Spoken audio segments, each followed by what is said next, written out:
only on the Greater STL Sports Network.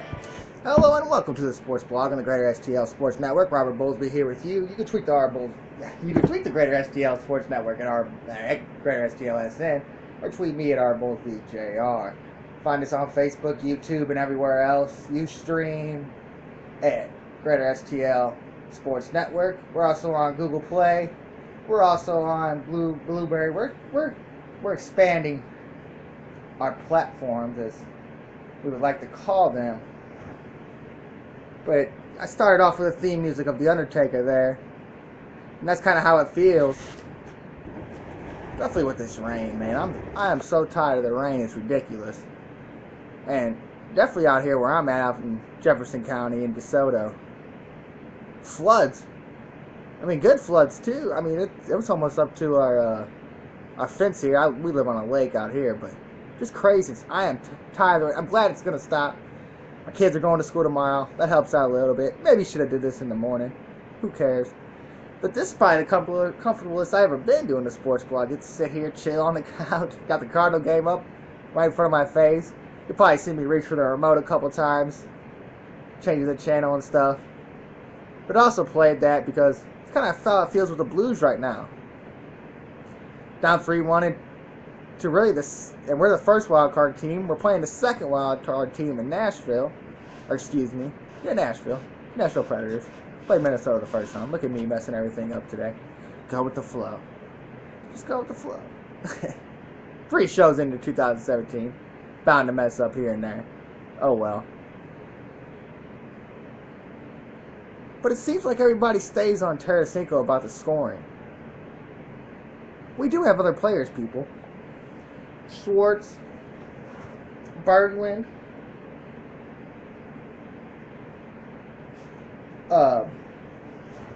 Laterra. There's a lot of players that haven't shown up in this series.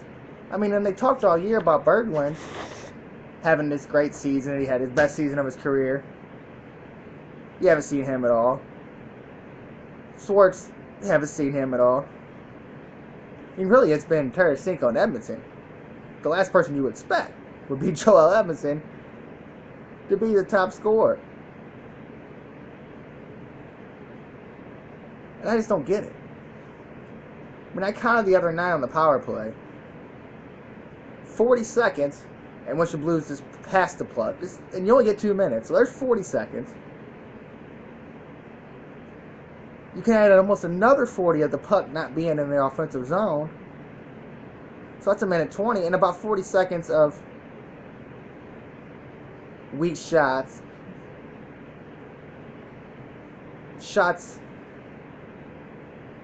I wouldn't call them shots, but passes off the boards, which Ducky died. I understand that kind of the getting the puck into the zone and going to chase it. We're not on a power play, but when you're a player up, wouldn't you think you would just drive the puck to the zone, go to the zone, and then play keep away for just a little bit? Blues, great. Petro and Andrew are the best at doing it. The problem is, you have to shoot to score. Like if I'm Mike Yeo, I think I'd be sitting out there the whole time telling the Blues to shoot. And everybody seems hesitant to shoot the puck. It seems like on the power play that they just get it to Tarasenko, then everybody just kind of dives away. He can't be your only guy. And I understand that that's your one player that you think has a chance to score. But guess what the other teams think? That's your one player with the chance to score. So guess who they're going after on every play?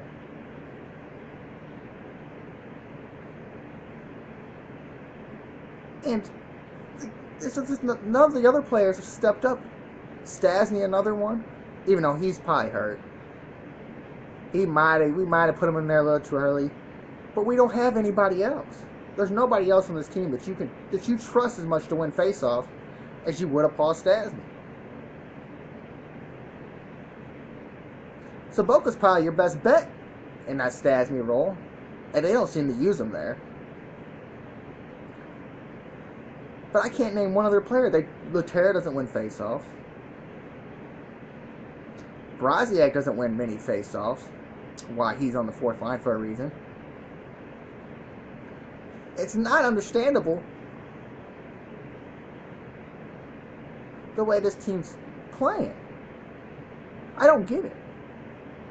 It's like they reverted back to the Hitchcock form of playing. And I said the same thing last week and about the Wild Series, before the series even started. It seems like the dump and chase, the pass and the pass is all they're going to do. The Blues have trouble keeping the puck out of their own zone as is. I mean, Allen, again on this series, has been your best player.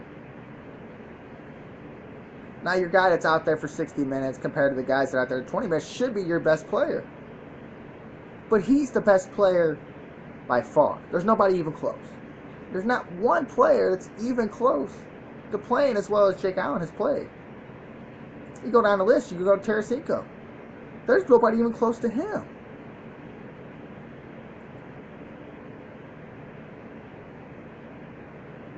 You can't really name another player on this team right now that has had a good series. Definitely on defense. I mean, the defense from the three defensive lines has been atrocious. Big word, city right here. Atrocious. I mean, we know about Bouwmeester. The Pietrangelo hasn't been good. Parayko hasn't been good. And them are your top guys that you're throwing out there for highs of 20 to 30 minutes a game. Pietrangelo out there for 30 minutes. Bouwmeester out there for 30 minutes, half the game. And they're just not good. It makes zero sense.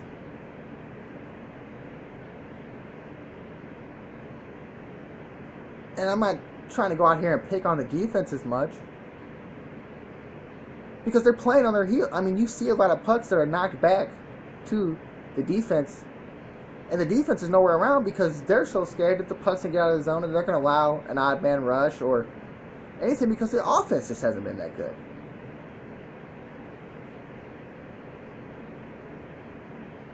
And yeah, Yo's been trying to do things. He's been trying to change up the lines and stuff. But you have to. Changing up the lines isn't going to change the way you're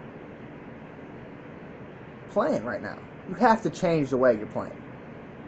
Whatever it is. Now, the refereeing has been just horrible. I mean, one of the most horrible referee series that I've seen in a long time, and definitely in the 2 years that I've been doing this. On both sides, though. I mean, yeah, the Blues in the game 0-0, and they allowed the first goal in game 4 because of a horrible penalty call. But it's not like the penalty killing's been all that great in the first place. I mean, it seems like every time that the Blues get a power play, whether it's about to end or it hasn't ended or it's just ended, that the Predators are going to score. I mean, you're letting a defenseman outplay your offensive players and Ryan Ellis. Subban's been great. You haven't really heard about Forsberg in this series because, hell, they don't need him. Get the puck to Ryan Ellis. And I understand he's going to be out there in the line against Tarasenko and Schwartz and Stastny, which is your offensive line. So that's the line he's going to go out there and stop since he's one of the best defensive players that the Predators got. And Tarasenko doesn't play much defense. So getting the puck back to them, they're going to get a lot of shots off. But he's not just getting shots off from the point. I mean, you have defensemen driving down to the net and scoring. That means your defense isn't stopping them. And that means that the other two players, Schwartz, Stastny, and anybody else on the other lines isn't stopping them.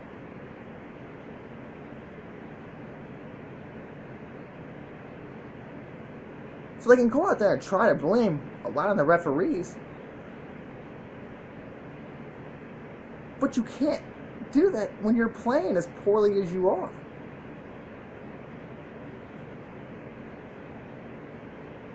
And lineup changes and stuff like that, that's great. That's great that you see something that maybe can help you. Maybe getting a Stanford out there instead of a Payarvi over a Barbashev. Good stuff. But they're not going to change the way the defensive play. They're offensive players. I mean, I can't even name the other two defensemen on the team right now. I can if I really wanted to. But they play just as poorly. The rest of the team, the first four, your top guys, Parayko, Eddie, Bouwmeester, and Pietrangelo.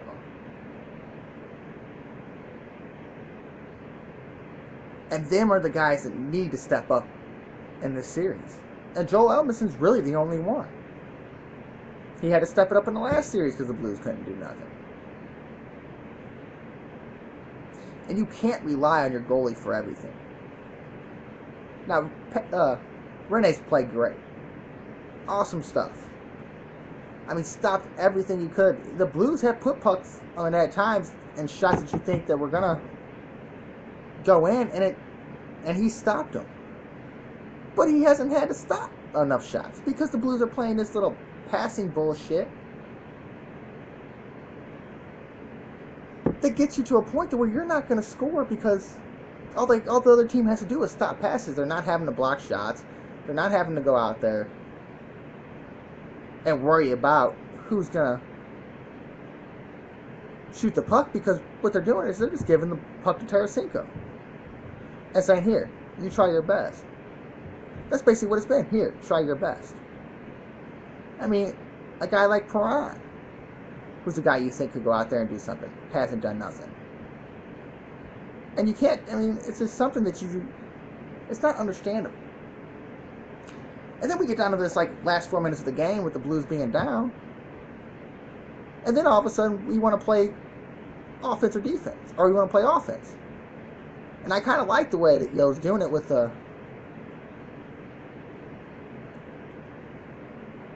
pulling the goalie early because it's making the team play harder.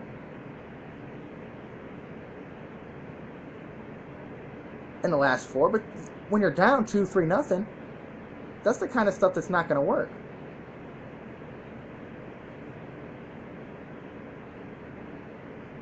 And I just don't get of why they haven't tried to change it up to where it doesn't look like that it's like a one-player team. Pass the puck and try to make a move or dump it down there and let Rinne play the puck and hopefully messes it up. And I can't completely say that it's the worst thing in the world to do that. But Patrick Rinne plays the puck better than any goalie in the league that I've seen. Allen has played the puck pretty well in this series, even though he has lapses here and there. You hardly ever see Patrick Rinne have a lapse. So basically, when you're dumping the puck's going right back out of the zone, right back to Nashville. And then they're going in there and playing 2-3 minutes in your zone at a time, wearing out your top line players and Tarasenko, wearing out the Perrons, wearing out the Bergmans, wearing out the Schwartzes.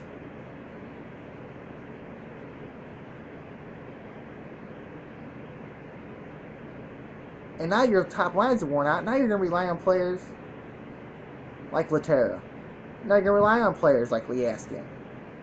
Now you're relying on your fourth line to try to change it up for you, try to get some offensive prowess, and that's not what they're in there for.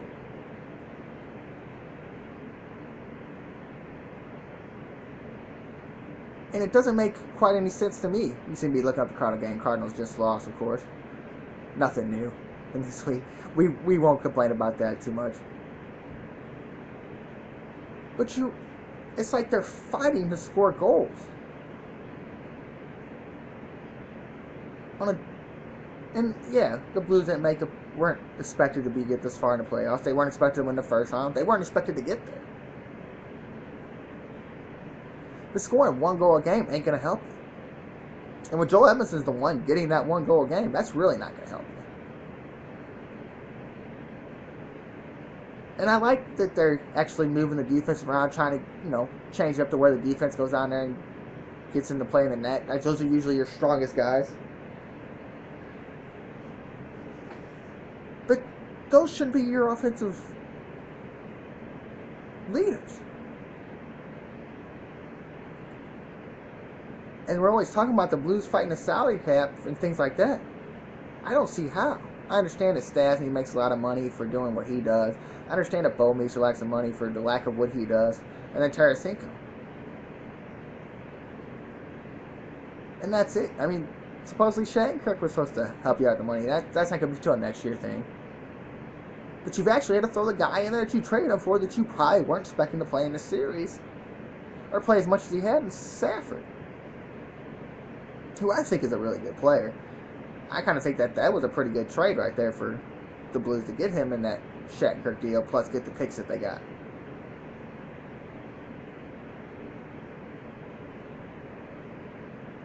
But like, I was looking at the rosters the other day, and if you see the scratches for Nashville, it's a whole list. I mean, it's a list that's almost as long as the players that aren't scratched. And I understand that it's probably most likely because the Chicago Wolves are in the playoffs. So you want to use their top players.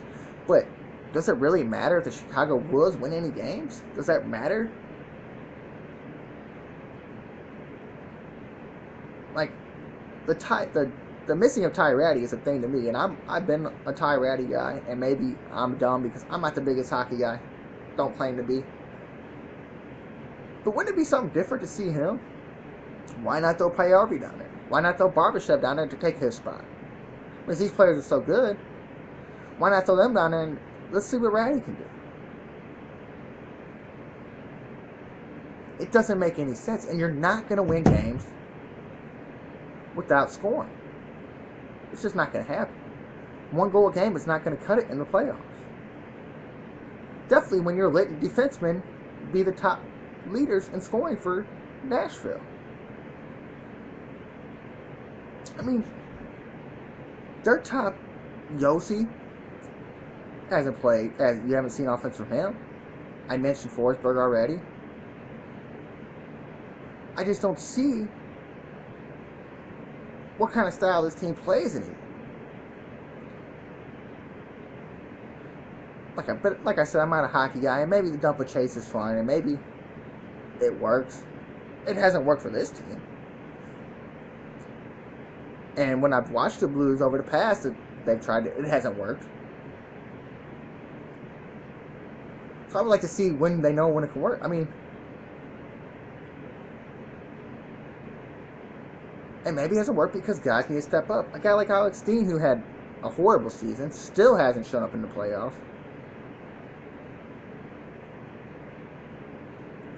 I don't understand why we're not putting guys in position to be successful, like Nashville has.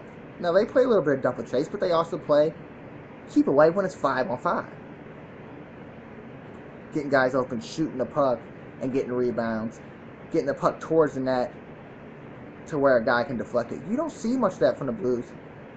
And you definitely don't see on the power play.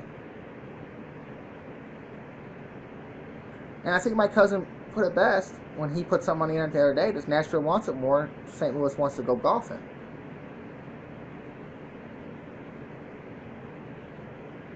And that's what it looks like. It looks like that they've kind of given up on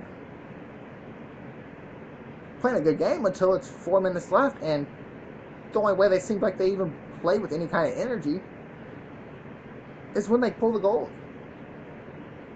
And I like that Mike Yeo is doing it early in games. You don't see many coaches go out there and pull your goalie with. He did it once in the series with like 4 minutes left. He did it again in game 4, pulling him with over 2 minutes left for a chance for giving the Blues a chance to what's almost like a power play. But you are missing your goalie, so any puck that goes into the defensive zone, you're going to just worry whether it bounces or whether just a halfway decent shot's going to get in the goal, and now you're down by 2 or 3 goals. And the Blues have pretty much stopped that. But they pass it a lot there, too. So, I hope Mike Yeo goes into Game 5 and just tells the boys to shoot. Shoot. Petrolangelo, when you get the puck and you're wide open, there's no reason to go around and skate in a circle and wait for Tarasenko to get back there, or wait for Steen to get back there. Shoot the puck. Get the players a chance off the rebounds.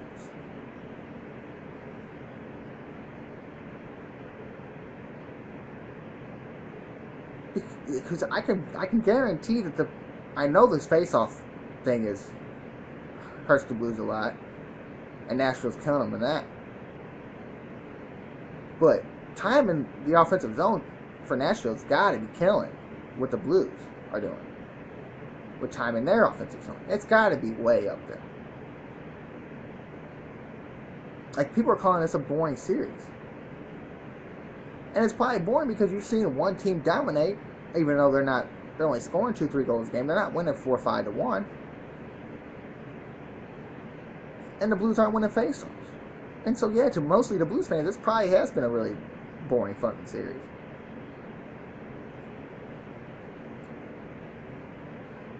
I mean, hockey's excitable either way, with the hits, with sometimes the speed of some of the players when they're going to chase the puck. I kind of like when they go and racing to stop the icing call. That's kind of fun. It's like the little race that they have at the All-Star game and the skills competition. I mean, that's kind of fun. That's the fun thing about hockey. Kind of like what the XFL did when they ran you out there for whoever got the ball first got possession first. That's kind of what it is. But for the Blues to be out here blaming everything on the referees, no, start blaming it on yourself for once. Start blaming that you're not an offensive team because you can't control a puck in your own zone. Start blaming it on guys that aren't getting after the defensive players that are just sneaking in there and getting shots from right in front of Allen. Not keeping players out of the front of the net. Blame it on yourself that you're not shooting the puck on the power play for over a minute 20.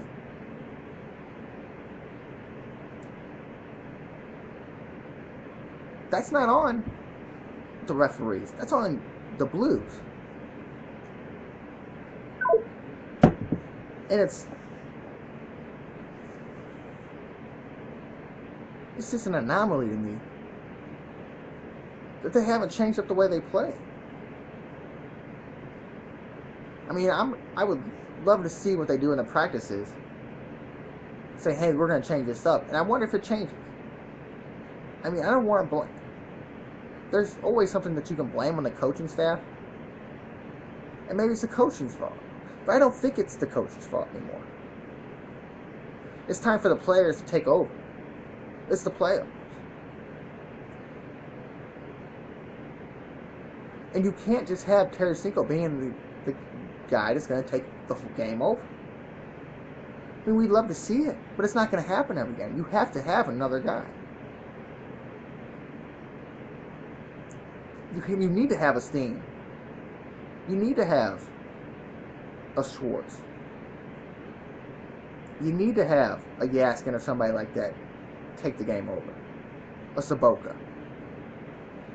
But the Blues don't play that way to where they give it to another little team to dump over, take the game over. It's dump and chase, and hope we get lucky. And it's not working because the puck's just going right to the back of the net. Rene's getting out of the net, scooting into one of his players. Blues are trying to chase him down, and he figures out a way to get out of the zone. And maybe that's what they didn't expect. Maybe they seen something where Rene during the season wasn't the greatest at handling the puck. Well, they're wrong now. It's not working out. You have to change the way you play.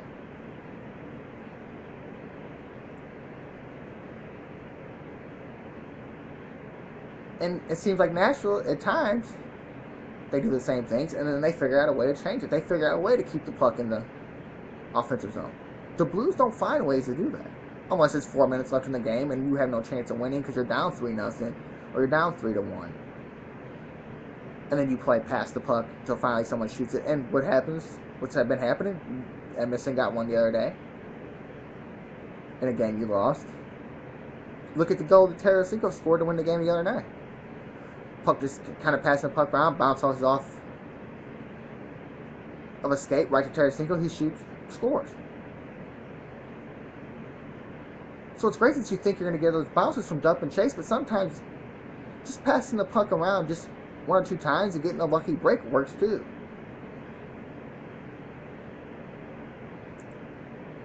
And you see it a lot where pucks are just flying through the air and hitting off goalie's back and going in.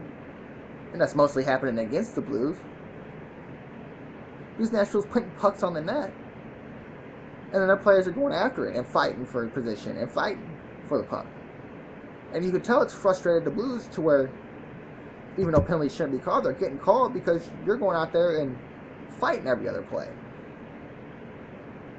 And maybe the refs were trying to say, hey, we're not going to take this, so 2 5-minute majors for Reese and the other guy, and now we're going to give a 2-minute penalty for hitting after the whistle or whatever, whatever they call the stupid-ass penalty for. It doesn't make sense. But you have 10 guys fighting down there, and one guy gets called for a penalty. I mean, but the problem is, it's not just the Blues that get it the other night. TJ Yoshi threw up a stick, not even close to the guy, and then guy embellished it, got a penalty called. He's going to get fined for it. But he got his team a power play. And it's not like the Blues even try to do that. It seems like they want to play their certain one-way game. And if it doesn't work, we'll figure it out. That's what it seems like. So I'm hoping that Mike Yeo has something that changes up just change up something. Because now you're at the point where I don't think you can hold back. I hope he, like early in the game, you see that first line go out there and play half the period to prove to the other guys, hey, we'll keep the guys that are playing good out there, and you'll stay on the bench. And they've done a little bit moving guys down to that fourth line. Laterra was playing on the fourth line the other night. You've seen it a little bit with when Priority goes down to that fourth line.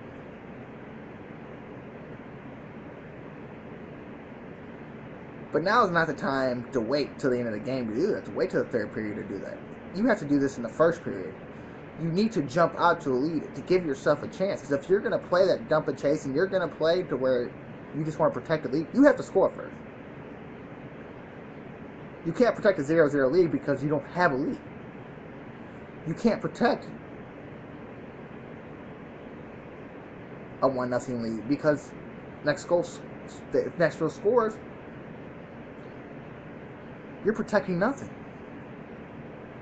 You have to go out there and jump on it quick. And it seemed like they did a lot better last year with doing it. I mean, I remember one of them games being like 5-1 where the Blues just went out there and just started whooping. And you haven't seen that kind of fire from the Blues this season. Or excuse me, in this playoff series. You didn't see it much in Nashville. Or in Minnesota, with the Minnesota series.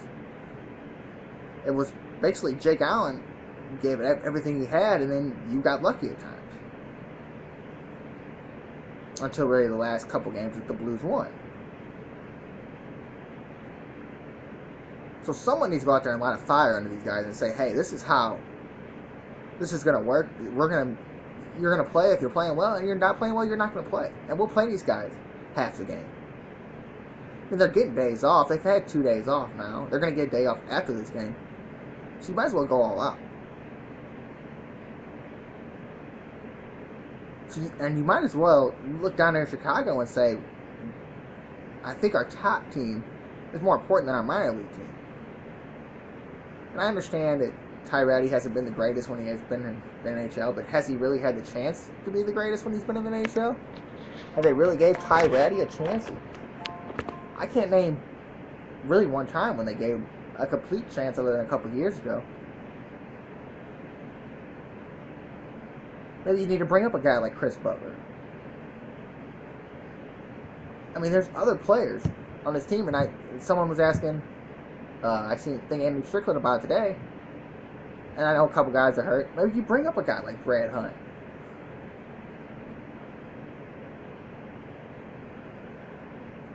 You have to change up something to give yourself a chance.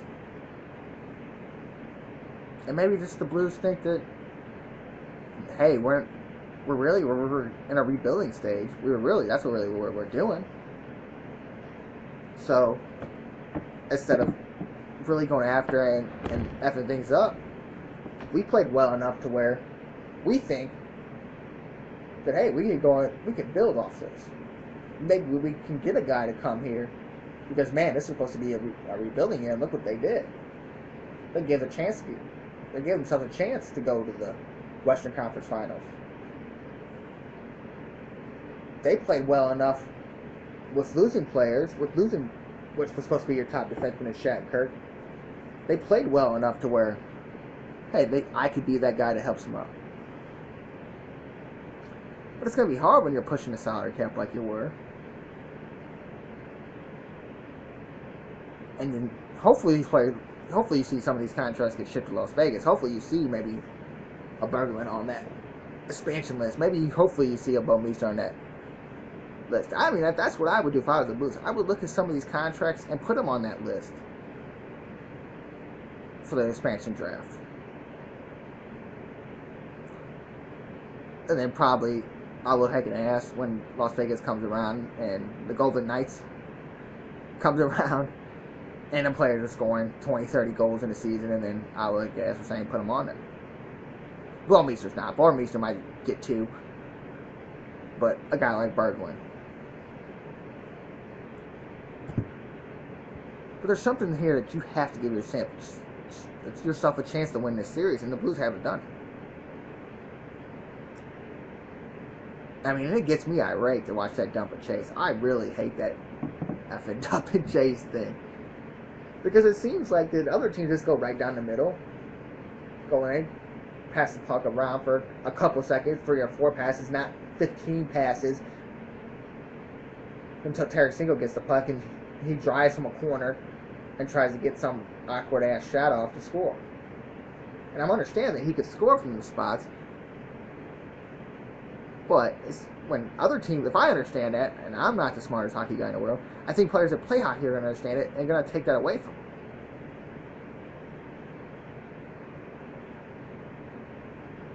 So get the puck towards the net, and hopefully he gets a rebound or something. I mean, that's basically what that goal was the other night when he got the wrist shot off to win the game. It's a bounce off a skate. So I'm saying a bounce off a pad of Rene, a bounce off a stick or a skate of a Nashville or a Blues player, and it bounces to Tarasenko, boom.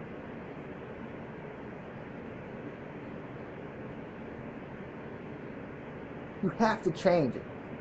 There's something that has to change in this series. Or they're just playing for next year. They're saying, hey, look at us, this is how we did in a rebuilding year. We can get 1 or 2 guys.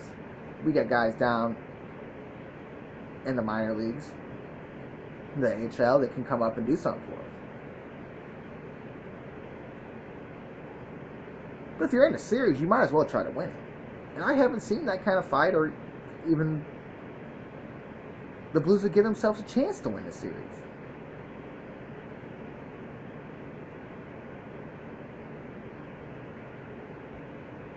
And I mean, if you think something different, you can tell us. You can go to gstlsn.wix.com/1314. You can tell us here. When we do these shows live, you can go to the app on Ustream, and you can message us, Twitter, all that works. I just haven't seen it.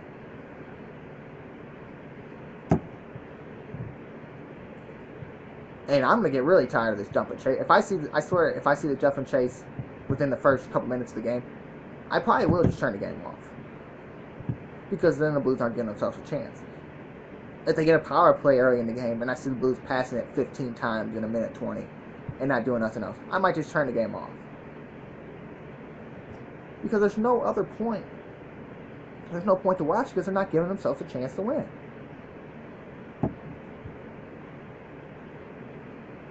Nashville gives themselves a chance to win. Nashville doesn't seem like they play a whole lot of that dump and chase.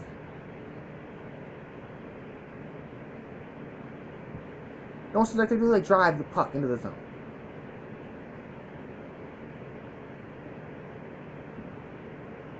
So,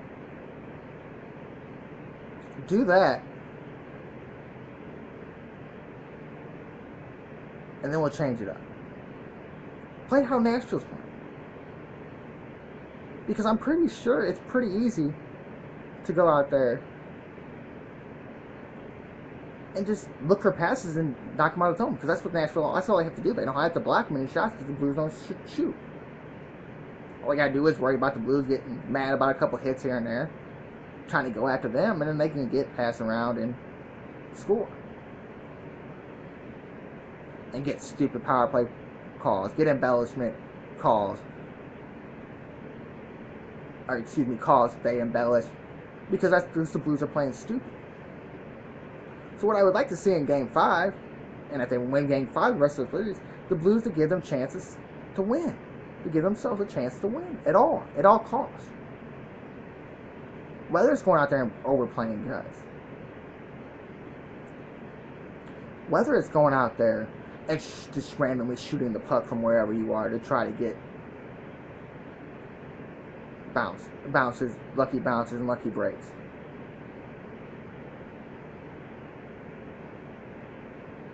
And that's the only, and you have to change something. And hopefully the Blues can do that. So hopefully we see some kind of effort out of Game 5.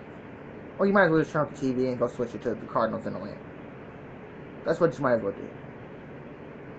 Because it's not gonna be a fun game. You might as well play the Undertaker music that I played in the beginning and change to the Cardinals. And now we're getting a little scared with the Cardinals. You lose Piscotty and Dexter Fowler now. Now it doesn't seem like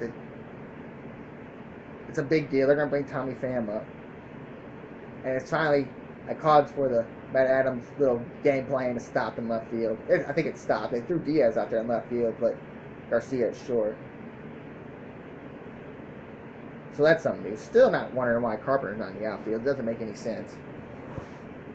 So why he can't play the outfield. He could play third, he could play second, he could play first, he can't play the outfield.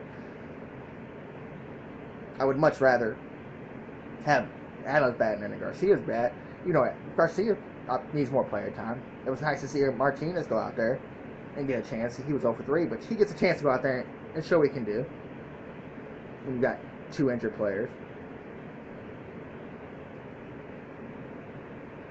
But defense and offense on this game, it's not the Cardinals' strong suit, and then your bullpen sucks. So there's 3 facets of the game that you're just not very good at. And great, Tommy Pham's coming up, and blah blah blah. He'll get a chance to play, and blah. But it's not like he's like overwhelming down there in AAA. He's batting .278 or something like that.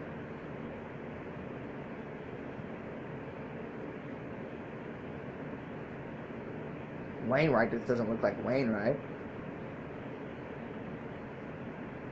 I mean, maybe this is another one of them rebuilding year things where the Cardinals are just kind of stocking money year by year until they can go out and get some kind of big key free agent. But there's not many shortstops just sitting around that give yourself a chance. And Diaz ain't the greatest defenseman. There's not a whole lot of third basemen just sitting around. But you have to give yourself a chance to win a game by playing good defense. And the Cardinals just haven't done it. It looks like it's getting good. It looks like things are happening. And then they just don't happen. And it seems like the Cardinals will score 4 runs a game and be just fine. You think that they're going to give themselves a chance to win. And it doesn't happen. It just doesn't make a whole lot of sense to where you preach things as they do, and then they just don't happen.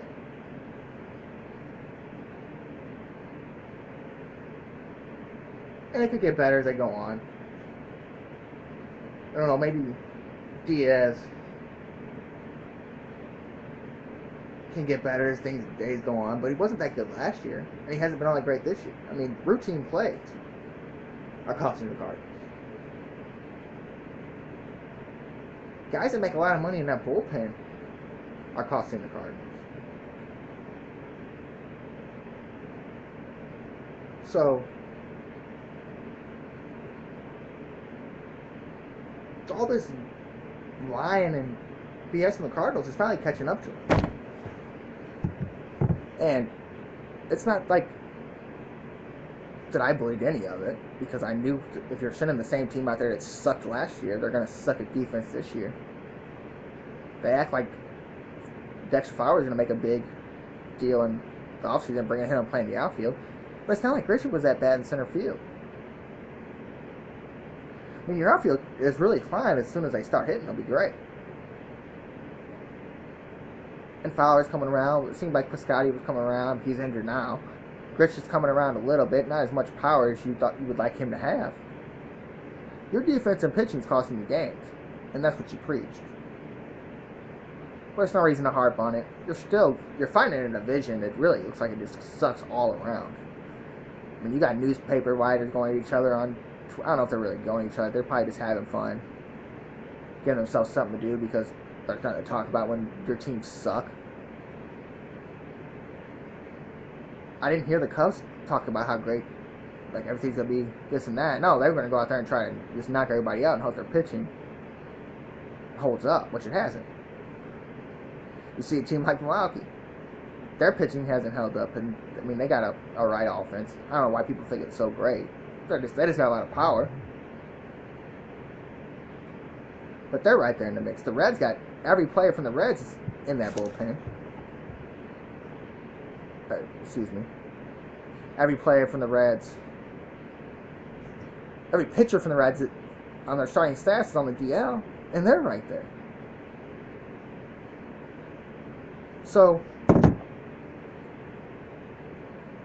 you really just have to give yourself a chance to win games, and you're not going to do that with the way this defensive bullpen's been going.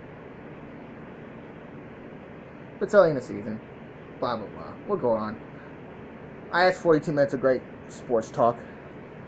Now, I do the weird news thing, which we'll do again today. I'm trying to add segments to the show. I'm trying to do things here and there to have fun. We'll get to the After Rams Weekly here in a little bit. But I like looking up stuff to where... I like to look up the weird news, and I read a story about a crime that happened in the Crystal City Mall at the Dollar General. Now, I'm not a big mall connoisseur. Now, I was when I was younger. Back in the day when you used to go hang out at the mall. And when in my good old days, which wasn't that long ago, 15 years ago, when you're 15, you don't have a car or nothing, and you got a mall closed, hey, you can walk around the mall, find something, meet up there at the mall, go F around the food court. Back then they had Tilt. Tilt was like the step up from Chuck E. Cheese. Go there, F around, and then the one at the Northwest Plaza had miniature golf, all kinds of shit. It was awesome stuff. But I don't really think you can consider a mall that has a Dollar General a mall. And then maybe an outlet mall. A plaza. That's what I would call it. If it's a Dollar General in there, it's a plaza. I guess when you're out here, it's a Crystal City Mall, so I guess when you're out here, you try to build it up for the mall. I'm saying, hey, let's go to the mall and hang out at the Dollar General. But I just think that kind of stuff's funny. And I also seen some more stories of why I will not fly.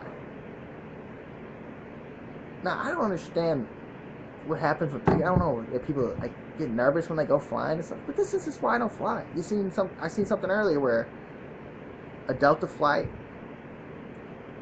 people are fighting because a kid wanted a kid. You can give up your son's seat. I guess they wanted a kid, send them a 2-year-old kid, blah, blah. I don't know how long the flight was.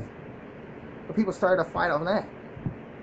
And then the other day, a guy just gets on the plane and starts going nuts and starts screaming America and all kinds of shit. They start fighting. Start threatening to kill each other. They try to get the plane off. They go at it again. I'm cool. I thought maybe there was something to where the flight was gonna go crazy. People were they were scared because of the weather and stuff. No, they're just people going nuts on a plane. I'm not gonna be involved in that. I'll go get me a rental car. I'll go get my own car, and I'll just drive. I'll drive 14, 15 hours somewhere. Not my strong suit in driving. But this is why I will not fly on a plane. These are the reasons. This crap right here. And all the story says, is when a passenger flips, the flight punches fly on a turbulent flight. Okay, no. Because now we got to sit the plane down. First, they got to find a place to land the fucking plane. And that'll only work out. You see people crash. You see planes crashing through fences and running off the runways and all kinds. No. I want to be in control of my life. So if I go out there and get in a car accident, at least I was in control for a little bit. Even though other people can hit you and cause problems, it's a lot worse than someone flying a plane and then people going crazy and then now we're off the runway and a plane that has this much gas and has these big ass engines that could instantly blow up at any time. No. Like if my car catches on fire, I have a chance to get out. If a plane catches on fire, there's very small chances that you have a chance to get out. Definitely if it happens in the air, that's what's scary. I mean, I think I'm just scared. Just being a pussy about it, really. But still.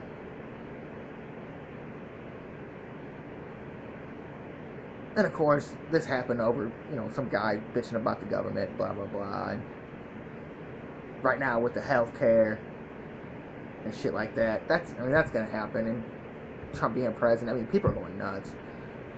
And it makes zero sense why people are going this crazy because Trump's the president. It's just like any other guy. He doesn't control anything. He can do whatever he wants. He can say whatever he wants. He can say he's going to do this, that, and the other. I like Ted Cruz out there the other day saying, hey, we should take oh, now I forgot his name. With the big drug pin in Mexico. I should text my brother real quick. He'll know his name. We should take his money and build that stupid wall. Why should we pay for it? Why should Mexico, why take money we just got sitting there? I mean, there's a lot of money seized. And I said that the other day. I don't know if that, causes inflation. I think I've said this I think I said it on the first show. Or maybe I threw it on Twitter. With all the money that's seized and stuff like that, why can't we just use that stuff? Where does that stuff actually go into just sitting there? You see stories where cops and stuff steal that money, take it out of evidence, and a lot of the cops go and sell drugs with it. But shouldn't we use that money for things that not all of us are going to benefit from? I mean, that would be awesome. I mean, and the government's just so far. I mean, Hillary Clinton said she would have won the election if it were held on October 20th. Well, it wasn't. I would have done a lot of things if things were held a week earlier. You know what I'm saying? I mean, I got a story right here. Hillary Clinton, this is from CBS News. Hillary Clinton on Tuesday blamed FBI Director James Comey and Russian intervention in the election for a shocking loss to President Trump in November's election. I was on the way to winning until the combination of Jim Comey's letter on October 28 and Russian WikiLeaks raised doubts in the minds of people who were inclined to vote for me but got scared off. No, you weren't. You can say what you want, lady. I'm not going to sit here and say and complain that, hey, if she became president, she became president. But now you're actually kind of complaining. And then she says, it's kind of funny that within hours of the Trump little Ask This Hollywood thing where he got Billy Bush fired, talking about grabbing pussy and shit, that her emails belonging to her campaign chairman were released. She said, what a coincidence. This is the reason why I believe we lost with the intervening events in the last 10 days. No, you lost because people didn't want to vote for you because they didn't think you were going to be a good candidate. I mean, this is just fun. I mean, these politicians think that they're so high-powered, and you're a nobody. There's not many. And the politicians really, the president don't run the show in the first fucking place. That would be like me.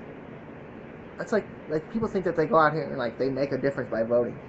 You don't make that quite of a difference unless you're voting the guys in who are voting for this. So if you're going out there and voting for Congress and thinking that this guy's going to do what I want, then yeah, you have a point there. But you don't have a point when it comes to picking the president or anything, because he can sign all the bills he wants. They have to pass.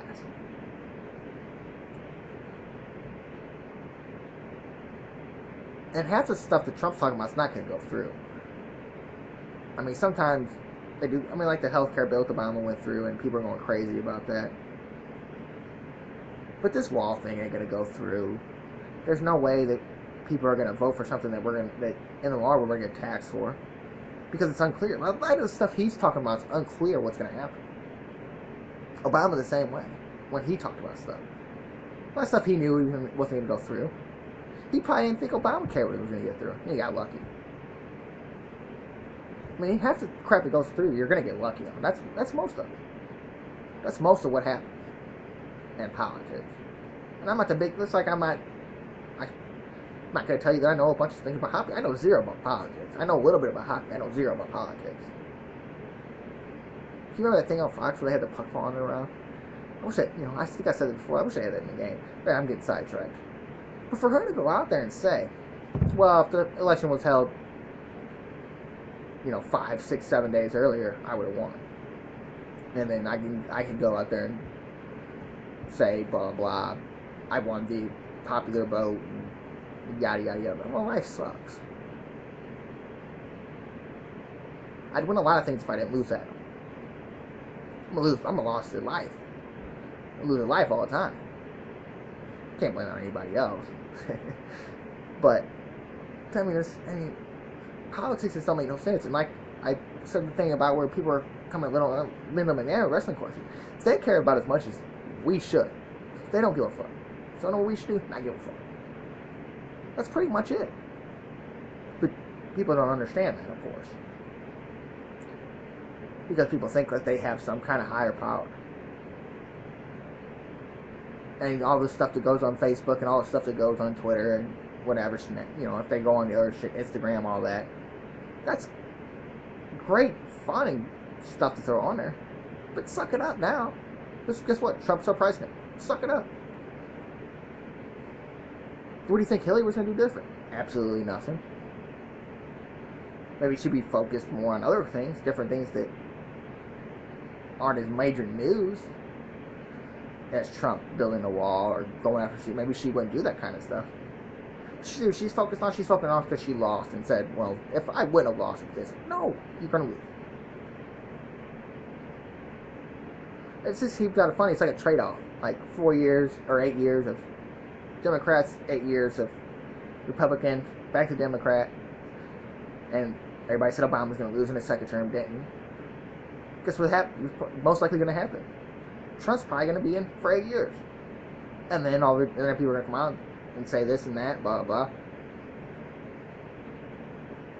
and say he's going to lose, and guess what? Trump's going to win. Because we're just trying to find something that works. We're going at the highest point of all for it to work. Well, we're the kind of the lowest form of people in the political realm. We need to start from the bottom and grow up. So from your congressman to your councilwoman, it starts from the bottom and moves up. And that's where we have the higher power, is on the lower scale. I mean, we can have a president. It's just like in sports. You can have a president of the team, but guess who's next? The general manager, who makes 90% of the major decisions. Then you go down to the manager, who puts the product on the field and makes the lineups and does this, that, yada, yada, yada. It really starts with the bottom on up. And when people start understanding that, then the country's going to run a little bit smoother. But until then, we're going to be worried about Trump building the fucking wall that's not going to get built. Or Trump calling everything fake news. And who really cares what CNN or Fox News or all that say? They can say whatever the hell they want. Doesn't mean it's true. That means they're trying to get ratings. And they're the lowest form. They're lower than us in general because we don't get to pick who's on the news. They do.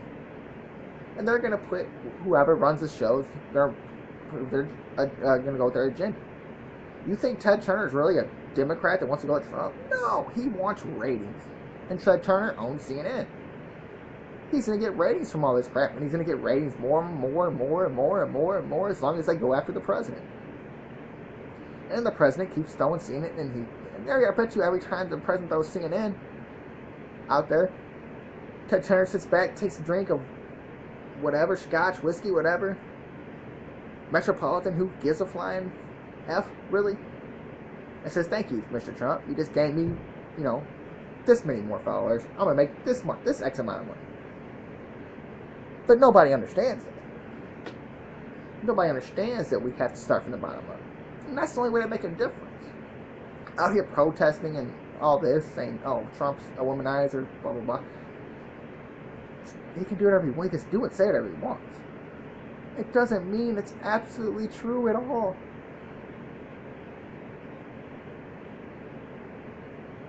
So when people start learning that, whatever he says doesn't go. Bottom on up.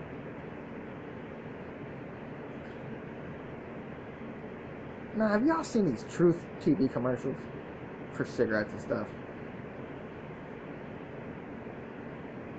Yeah, you can see commercials for cars and stuff like that, and maybe they have some kind of influence. I don't really think that there's a whole lot of influence on a cigarette commercial with people who smoke. My favorite one's the one at the prom, where the guy's dancing with his girl and he got the cigarette tugging in. There's not many times a cigarette has cost me pussy, to be honest. Like if a girl's out here and saying, hey, we're going to get it on, or we're going to do this and that, blah, blah. I'm not thinking, well, man, should I smoke a cigarette before I do this? And then she's going to fall out in 3 to 4 minutes? No. I'm sitting there thinking, I'll get this done in 3 to 4 minutes. And then I'll go smoke a cigarette. And then all the other, I mean, some of these commercials are just nuts. Like, I think that, like it's almost like that. It's almost like what we're seeing with the like. It seems like they're gonna corrupt our brain with these thoughts. It ain't gonna work for me. I'm telling you right now. If a girl was out here saying, "Hey, I'm gonna go, let's go, let's go," then she said, you know, throw that pack of cigarettes away, and I'll bang it. I have money to cover another pack of cigarettes. I'll throw the pack of cigarettes away and go get it. I'll just go get them back out of the trash when I'm done. Pretty much. I mean, and just corruption. Like if people, and this is the thing, people really honestly believe some of that shit, and that's the people they get to. And when people stop falling in for some fucking commercial or some for corruption, we'll learn. But I don't think there's anything that's really taken me from pussy other than other pussy. In the long run. I mean, if you think about it. I don't think that a cigarette has ever stopped me from going and getting what I want. I mean, if I want to smoke a cigarette, I'm going to smoke a cigarette. The cigarette's down here and vagina's up here. And that's a little game I play with my kids. You're down here, I'm up here. That's kind of what I'll play with the cigarette. The cigarette's down here, vagina up here. And I promise you, I don't care if I didn't smoke a cigarette in 2 hours. I don't care if I'm walking outside with a cigarette in my hand. The girl says that, I'm going to change my mind. I'm also not going to work for it all that much. No. I mean, you got to work for a lot of things, so. This is crazy. I think they can corrupt us with commercials and TV and stuff. And if you're really a smart person, religion's another one. If you're really a smart person, you won't be corrupt. You do what you do. You gotta have your priorities straight, though. And I don't have all mine straight, but I have that one straight. It's kind of fun. But yeah, just some of the stuff that just some of the stuff that people think. And, I mean, some people fall for it, I guess, and that's why it works, but hell. I guess I'm smarter than some people. I don't know. Now, I've been talking a lot of TV on here lately, and mostly old TV. But I mean, I don't watch much. I watch sports. That's my daily week. I watch sports all day long. Sometimes, you gotta switch it up, watch some cartoons or just randomness. And there's not many times where I'm going to stop on the National Geographic channel, but they got me going the other night pretty good. And now many people should probably look this documentary up. It was called LA 92, and it was about the Rodney King riots. Phenomenal. And they were kind of comparing to the riots in the 60s with the cops and stuff like that. Just phenomenal stuff. I mean, compared to Ferguson, Ferguson was like small town compared to this. I know LA's a much bigger town, but they weren't just keeping it in LA. They were moving it all over that place. And just watching this video and seeing, like, as the people were walking down the street, just building after building after building after building being burned down. They didn't burn down the SAI office. We're going to get our money, but we're going to burn all this other shit down. Get our free shit burned down. We're not going to burn down the Social Security offices. Understand, I probably been standing out front of that thing like, no! Like, they didn't burn down the mail place. No! Money comes in the mail sometimes. SSI checks come in the mail. No! You know what I'm saying? I mean, just phenomenal stuff. And I don't know how good I'm going to portray it, but some of the stuff they showed, and they didn't have any commercials in between it, which is, I mean, that always works, so it's hard to change the channel when they didn't have, I mean, it was going to be hard for me to change the channel anyways. I mean, some of that stuff, I mean, within the first probably 20 minutes, I mean, my heart was dropping. And I'm a little more emotional than most about some, like, seeing someone on TV where your heart can drop, blah, blah, blah. Like, you see some of the stuff, and you see some of the stuff that happens, and you're just like, whoa. I mean, it's crazy to think that stuff can happen. Now, some of the stuff they had points on, some of the stuff they didn't have points on. And I'm talking about the rioters. But just to see the mixture of culture and things that happen between the whites and the blacks and the Koreans and the Mexicans and all that. I mean, it was just phenomenal how they portrayed it. And they didn't portray it like anything was wrong. Like, they didn't portray it like that people were wrong for the riots. They didn't portray it like that the white people, that the cops were wrong. They didn't really go at anybody in a certain way. And I think that's why it was great, because they didn't really say, like, it's these people's fault. It was basically about what can happen when people unite at points and about how it should happen in the long run. And watching that, I mean, even watching that Rodney King video, that kind of stuff, I mean, that was probably the first thing that made my heart drop, was seeing that. And they didn't get convicted, or, I mean, nothing. And then you see the Korean lady that shoots the kid. And then you also see, you see the people out there with guns and trying to stay their business, and the people, standing in front of their doors without guns and just standing there and trying to help save their businesses. It was, I mean, it's jaw-dropping, heart-dropping, phenomenal portrayal. I should have wrote the guys' names down. Didn't. Just wrote down LA 92. And the way they compare it to other things, like, it almost looked like the same thing. Like, even back in the 60s and 92, to where even kind of what Ferguson was. I mean, some of it almost, like, you looked at it, in a small part, you were thinking, wow, that's kind of how, like, Ferguson did. And, like, I worked in Ferguson, like, right after it happened, and, like, just driving through there, you could just smell it. You know what I'm saying? You could smell the smoke. You could just almost smell devastation. I can imagine how it was to go through LA at that time with all the smoke and things burned down. I mean, it was just crazy. And you see the stuff that's protested now, and corrupted minds think alike. Everybody's corrupted for even thinking the way they do now. I mean, this is nuts that people think they can get away with the shit they do. But it wasn't portrayed like that anybody did anything wrong. It wasn't portrayed like to try to look at it in a bad light. It was kind of portrayed like, this is what happened, and this is how you can compare it to other times and other ways and other situations, and it was just phenomenal. I mean, if you have nothing to do, look it up. It's called LA 92. Really easy. Just good stuff. And if it was on National Geographic, which I might go on there to watch some animals kill things and hunt. And they kind of changed it up to make it more like, really, honestly, like the Justice Network, except for that LA documentary. I mean, it was good stuff. I mean, I can't hype it up anymore. I don't know if you can look it up and see where it got reviews or anything like that. If anybody reviewed it horribly, then they're dumbasses. I mean, just awesome stuff. I just couldn't believe how things went like that, and how things were shown, and it was just shown perfectly. And it was nice to see, and you seen towards the end when people started realizing what was going on. You seen the black step up and help other people. And the Congress, the black and white congressmen stepping up and trying to stop to help save things. And just to see, sometimes when things can go wrong, you can have these peaceful things, and sometimes things go awry. Just good stuff, and watch it for your own. I'm not going to be the best explainer of it. Just, I mean, it's jaw-dropping hard. It's just something that I sat there and watched for 2 hours straight with no problem, without having to go smoke that cigarette to keep me away from getting vagina or watching TV. It was good stuff.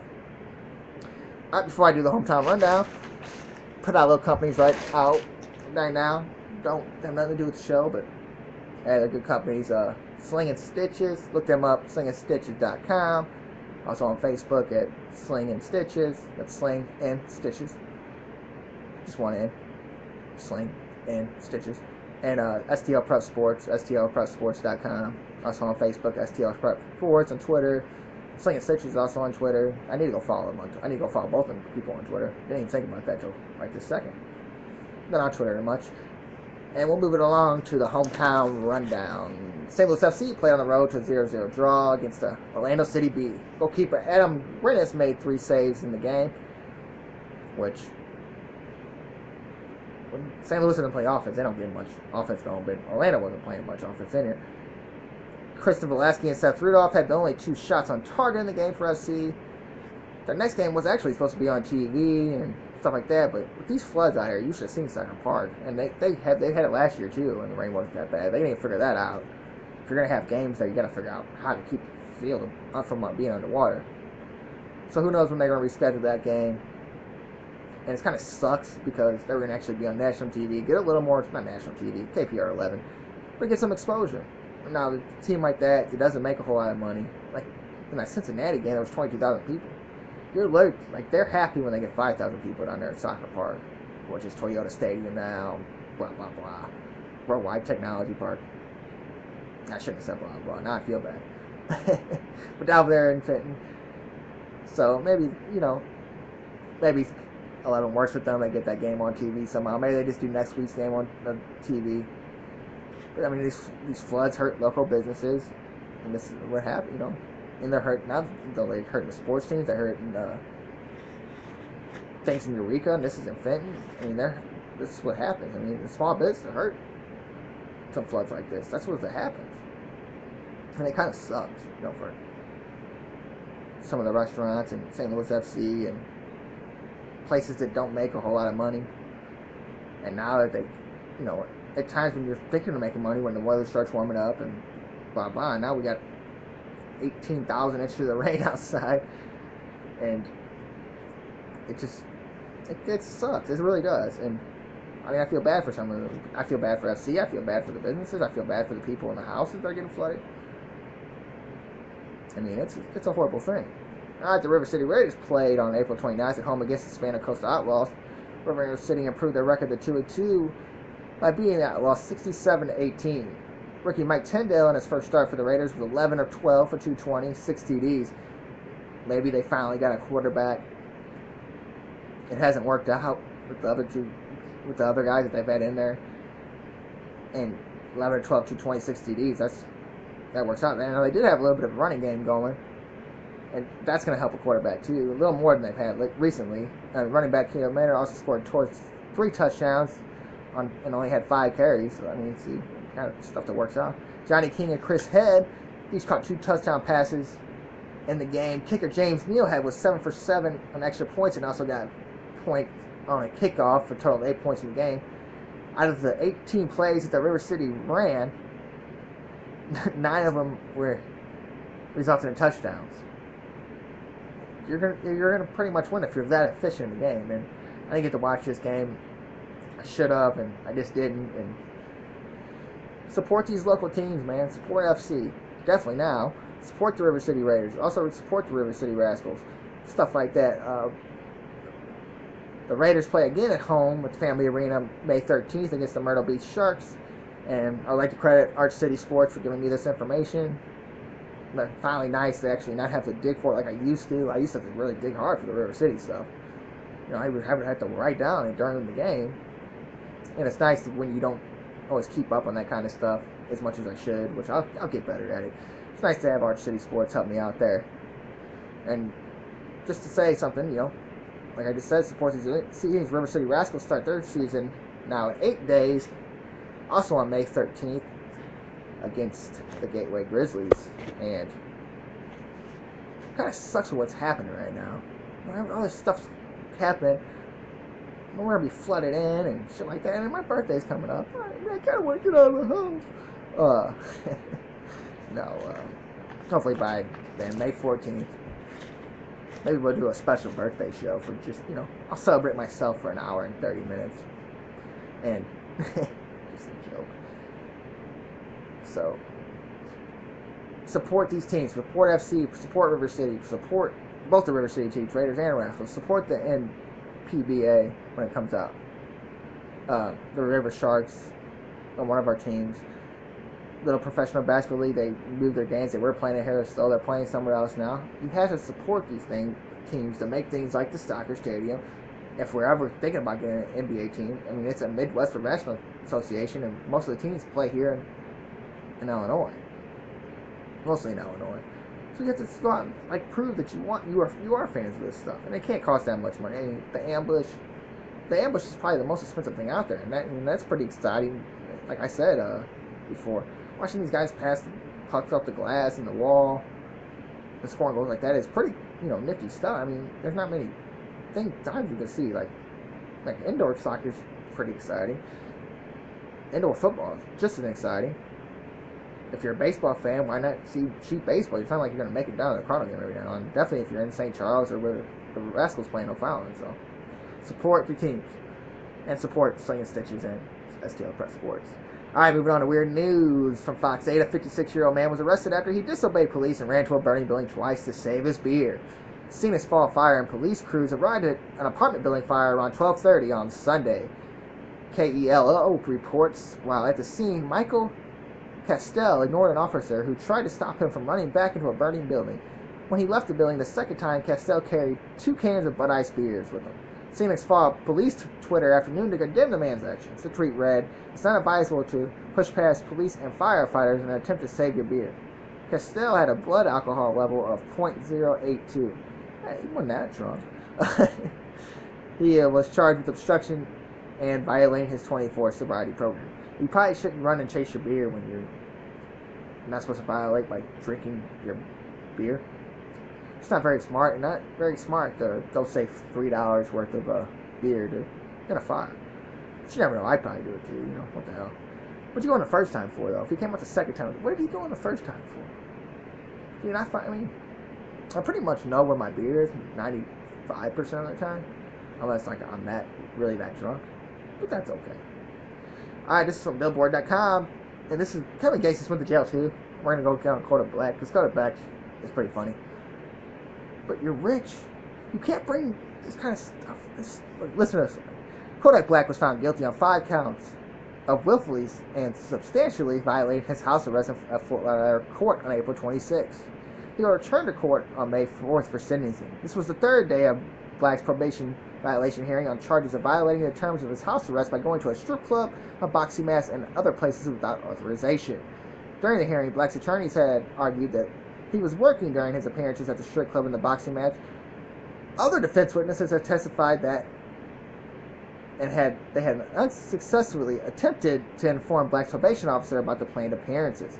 Black is on probation for 2015 and 16 charges, including robbery, false imprisonment, fleeing the law enforcement, possession of a firearm by a delinquent, to which he pleaded no contest under a plea deal. He faces up to a maximum of 8 years in prison for his probation violation. Black is also being charged with criminal sexual conduct in South Carolina for allegedly sexually assaulting a woman in a hotel room following a concert. If convicted, he could face up to 30 years in prison for that charge. Now, I don't like Kevin Gates, so I didn't look like why he went to jail. Probation violation or something stupid. Like a year and a half, I think he got. Who really cares? Or 2.5 years is what he got. But if you're rich, if your name's known enough, you couldn't pay for the strippers to come to your house. I understand he had to go out there and make money and stuff like that, but you couldn't call your probation officer. It's not very smart. Like, don't you have, like, when you're on probation, don't you almost have to call your probation officer, like, once a week at least? Some people have to do it every day. When you're on house arrest, they call you. So you couldn't, like, you're not, like, it doesn't make sense. Like, how do these people end up in jail? Like, if I was balling out rich and got in trouble for something, which am I gonna get in trouble for all this? False imprisonment, holding a gun, and blah, blah. No one I would get caught. Done enough to know that. Anyways, it just doesn't make quite sense. Why did you bring the slippers to your crib? Hey, you could probably afford to bring 2 boxers here. I mean, what kind of money is boxers making this day? Like, other than Floyd Mayweather and Conor McGregor gonna make hundreds of millions of dollars to fight one boxing match. Would be, I mean, I would do that in a second. Hell, that hasn't even been announced yet. It's crazy. I don't know who's stopping that. Mayweather acts like it's him. McGregor acts like it's Mayweather. But now you have a chance to go to jail for 8 years because you couldn't not go to the strip club. You know, you're saying you're doing a concert there, blah, blah, blah. Who gives a rat's ass? Call your probation officer. And then, like, the sexual conduct thing. That's probably a fake. I mean, 90% of the thing, girls is trying to get money. Like, hey, I'm going to sue you for raping me unless you do this. And if you're smart, you're going to say no because most of this stuff comes out false. And it's just like, Hillary saying she's going to become president. Girl saying, hey, you raped me, blah, blah. Fake news. Anyways, hilarious. Hilarious that and the reason he got caught was because he got in a fight in the strip club. Now you tell me where this makes sense to me. So I'm on probation. I'm not supposed to be where I'm at. And I go and get in a fight.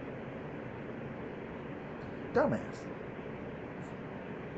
And you have enough money out here. You're out here. People know your name now because you're going after Lil Wayne. They didn't know your name before. And some people like stupid rap, so they know his name. So he's making enough money to where he could pretty much just sit at home and just relax for a little bit. No, he can't do that. He had to go to the strip club and watch a boxing match. Some people. Alright, this is from the HuffPost, which is like the leader in weird news stories of all time. The battle for the future of humanity. And this was the worst written story of all time. Oh my god. This is why people don't read the newspapers anymore, but the battle for the future of humanity escalated last week thanks to a drunk man who tackled a security robot in Silicon Valley parking lot. Jackson Sylvan, 41, attacked the crime-fighting K5 droid in the parking lot of the robot's manufacturer Nightscope on the evening of April 19th. A Mountain View police spokeswoman told the HuffPost she was an employee for the Nightscope. She said an employee for Nightscope detained Sylvan before officers got to the scene. When we arrived, we met with Sylvan, and as we were speaking with him, he appeared confused, had red glassy eyes, and a strong odor of alcohol emitted from him, said the spokeswoman. I think this is a pretty pathetic incident, said a Mountain View resident. Now, this is probably an 80-year-old lady that had nothing better to do with her life, and seen something, and then seen the news cameras. I'm going to go talk to them. I think it's a pretty pathetic incident, said a Mountain View resident. It shows that the spineless drunks in Silicon Valley how they really are because they attacked a victim who doesn't even have arms.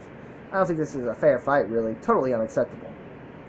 But make no mistake, it's truly a battle for the future of our species. Last year, Nightscope droid fired the first shot and ran over Tyler's leg at a Stanford's shopping center parking lot. The child suffered minor injuries to his foot and legs. Sylvan faces charges of prowling and being drunk in public. Drunk people are funny. That's all I can say. I mean, that's probably something I would do. Just for fun. And they showed it kind of looks like the robot that you tackle from football. They got them little robots that kind of roll up to you and you tackle them. And, pretty nifty stuff, really. And I don't know how it fights crime. I guess it would, people are sitting there watching it all day. You got some big fat security guard eating donuts, so you're probably not going to be watching it. But you can sit at a desk and see it. So, I mean, you probably should help the security guard or not make them work for a little while. Maybe send like a fake guy out there, so chase them down. Or maybe they just call the police. I don't know how that shit works. I don't know. I'm not smart enough to know what a K5 droid is.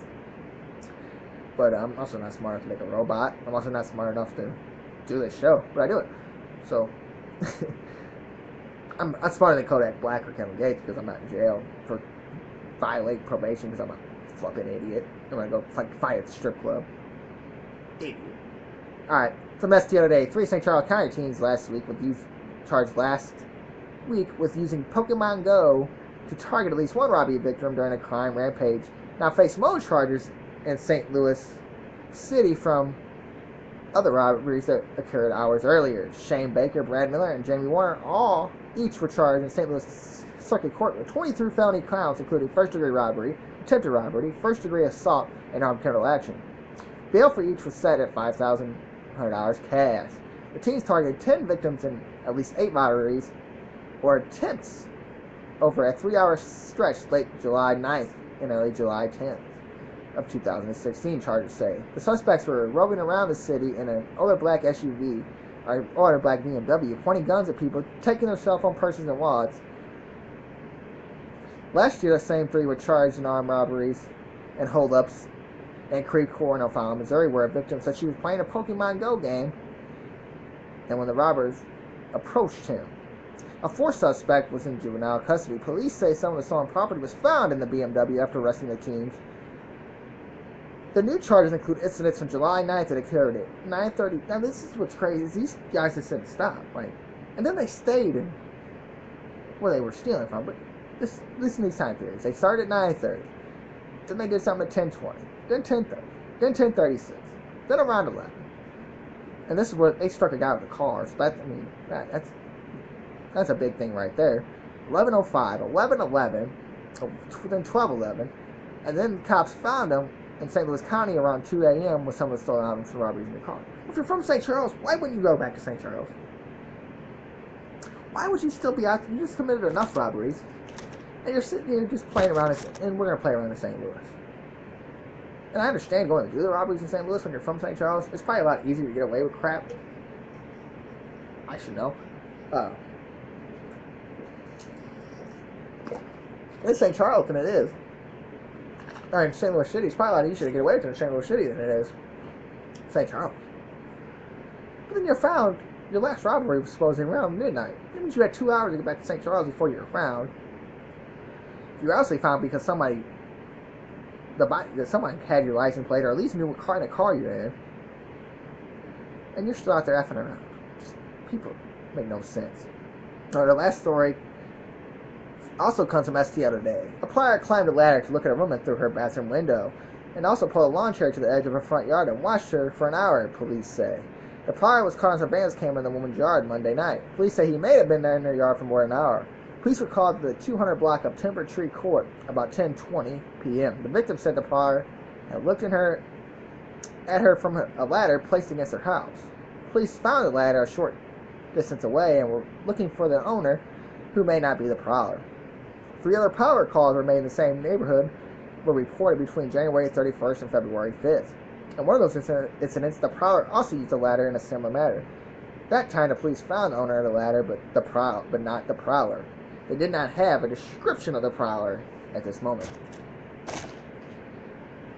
Weirdos are everywhere. I think this was in Wildwood. Just weirdos are everywhere. And it's enough. And I don't know if these were older ladies who might have seen it. They found ladders, though. I mean, wow. I don't know if I ever stalked a woman.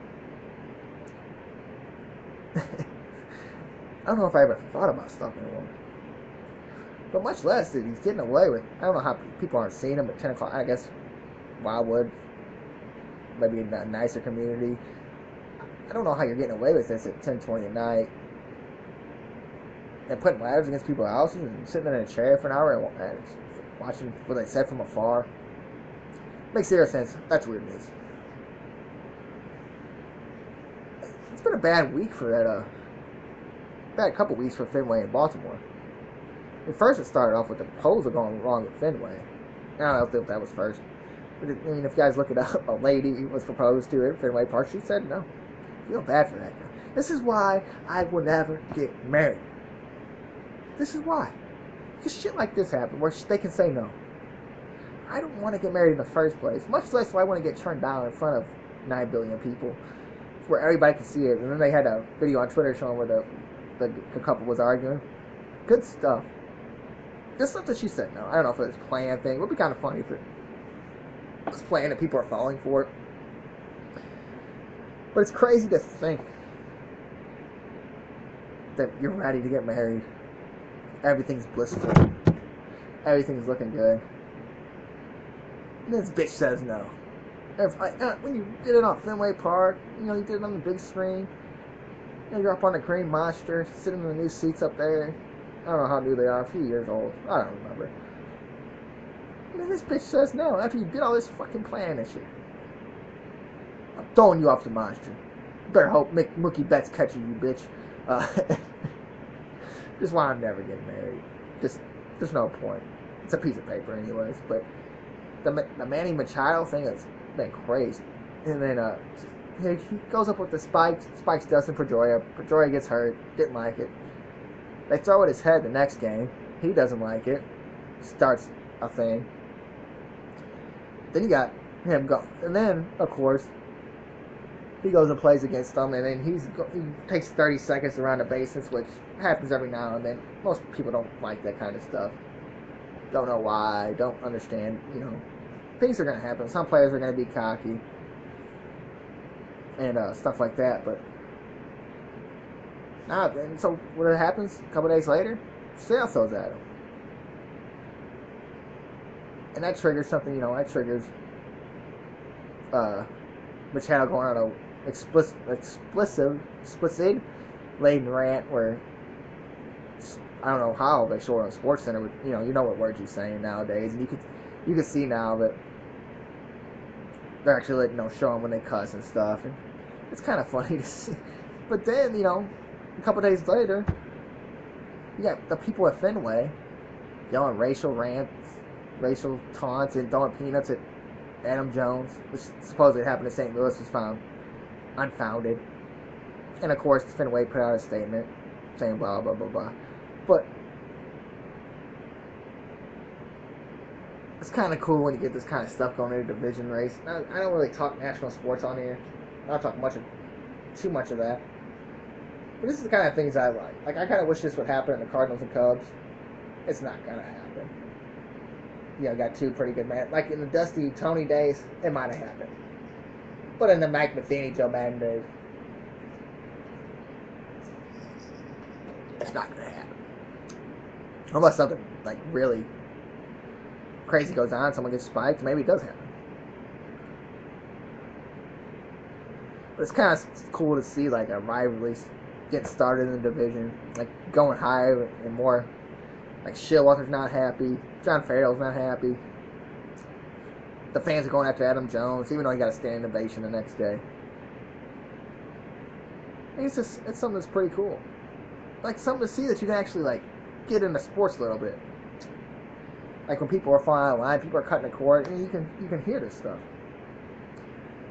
It's fun is fun, but you can't go out there doing race. You can't go out there yelling racist stuff. And, I mean, everybody in a way is a little bit racist at times.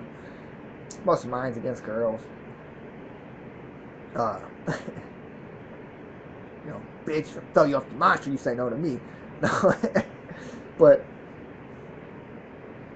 it's cool to see like the rivalries can actually still go on without it escalating too much. And like Machado said, I could have went out there and just bashed his head with a bat. He's throwing the ball at my head, but I'll get suspended for the whole season. They'll get suspended for 2 starts. I mean, it got so far to where a guy got thrown out of the game for hitting somebody with a curveball. That's not cool. No. And, it's kind of like with the Blues thing. Umpires suck just as much as the referees. I mean, it's happening in all sports. It happens in the NBA. It happens, which we don't talk NBA on here. We'll get, let's get into the playoffs. Kind of cool to see Quinn Snyder. But, yeah. Just, that's it's kind of fun to have that kind of stuff going on in sports where you actually want to see what's going to happen the next time Boston and then Baltimore play each other. And then you add the proposal in there, which makes it even better. But to see, Machado going out there, taking his time to get a home run. Hey, you didn't like it? Now we're going to throw at you. Hey, you spiked up to Pedroia. We're going to throw at you. I mean, I wish Baltimore would have got a little more involved. Started throwing it some of the Boston hitters. Not hit them with a curveball and get thrown out the game for it. That's not cool, And, some umpires just want to be on TV. Joe West, Angel Hernandez. Uh, and there's ones in hockey leagues, one in football. You know, and maybe they need to say their names. Maybe that's the big deal. It's like I want people to know my name. Maybe they just didn't say their name. They get off their fucking high horse and learn how to referee a hockey game, or learn how to not throw people out for throwing a 76-mile-per-hour curveball to hit somebody in the side of the leg. But it's nice to see rivalries in sports that still go on, and just not on freaking with the fans on Twitter or whatever. But it goes on between the teams, and you know, and I might as well bring up Quinn Snyder. This game, watching the game a little bit right now. Kind of cool to see that guy make it after all the problems he had. Probably shouldn't have got fired from Mizzou. And then he just worked his way up to where he got a head coaching job. Now he's in the second round. He's getting stomped on in the second round. But that's okay. And kind of cool to see that guy make it. It'd be kind of cool to see, anybody make it. And that thing kind of, it could have turned to a rivalry if maybe Utah was better. It's kind of funny to see that the Golden State players said there was nothing to do in Utah, and one of the Utah players said, "Hey, I'll buy you a plane ticket to LA. You can drive my car. You can go to Las Vegas," or something like that. Trying to start something that you're not really going to start. But all right, Blues win Game 5. I won't have to bitch about you next week, unless you fuck up. For a quick fuck the Rams weekly, draft that rated at C-. So you go out there, you have no picks.